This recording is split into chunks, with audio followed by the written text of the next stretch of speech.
Good morning, my students. This is Zina Sheikh. Today in this video lecture we are going to discuss and analyze chapter 4 of Wuthering Heights by Emily Bronte.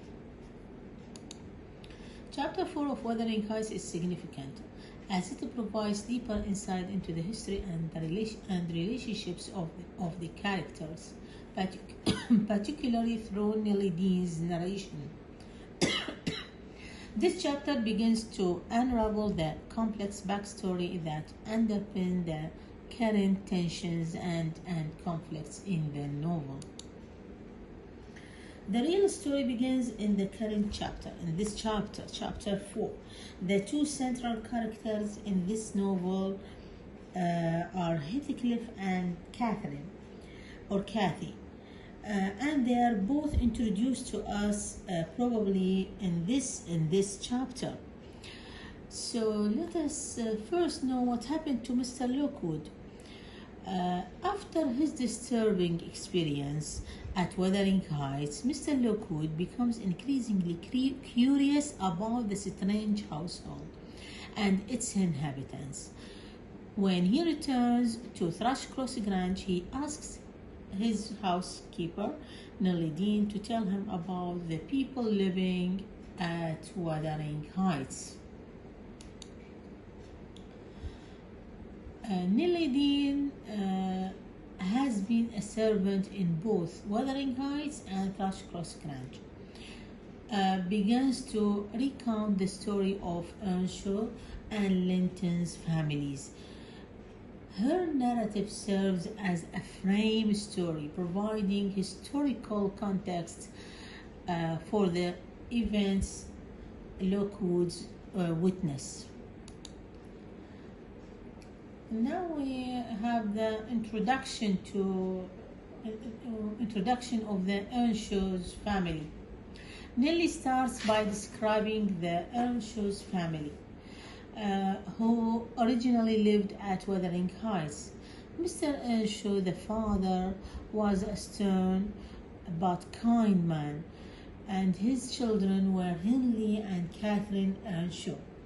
One day, Mr. Earnshaw traveled to Liverpool, and he returned with a dirty, ragged, black-haired child, whom he found abandoned in the street. This child was Heathcliff, whom Mr. Earnshaw decided to adopt and raise as his own son, despite the objections of his family.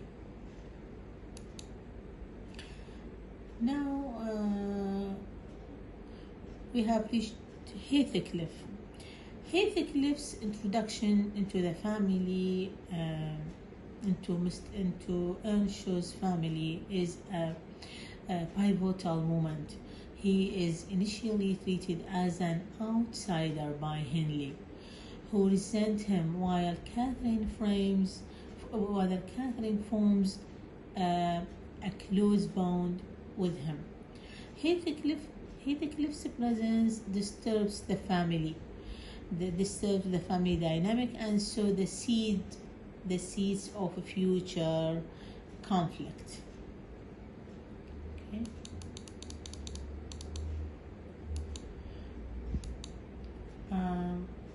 We have reached the death of Mr. Earnshaw.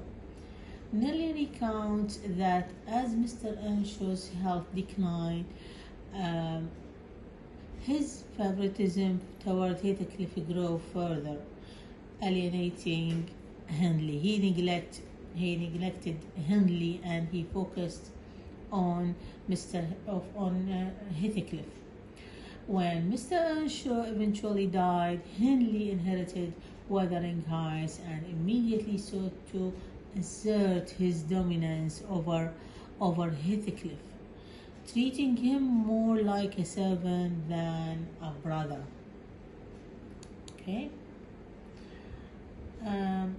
This is the end of chapter 4. So let us know something about the narrative technique. As we know that we have two narrators in this novel, Mr. Lockwood and Nellie Dean. Nellie Dean's narrative is crucial, and as it offers a more intimate and detailed account of the events at Wuthering Heights. Her perspective adds depth to the characters, especially Heathcliff and Catherine, by revealing their histories and motivations. However, Nellie's account is also subjective, shaped by her own biases and experiences, which adds layers of complexity to the story. And now we come to the last point in this chapter. We have conclusion about chapter 4. Chapter 4 of Wuthering Heights is a key turning point in the novel, as it begins to uncover or to reveal the complex history of Earnshaw's family and also Linton's family.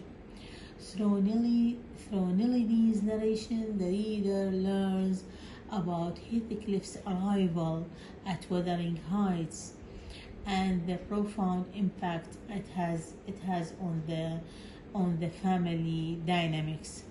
The theme of social status, resentment, and intense, all-consuming love are introduced, setting the stage for the tragic events that will follow.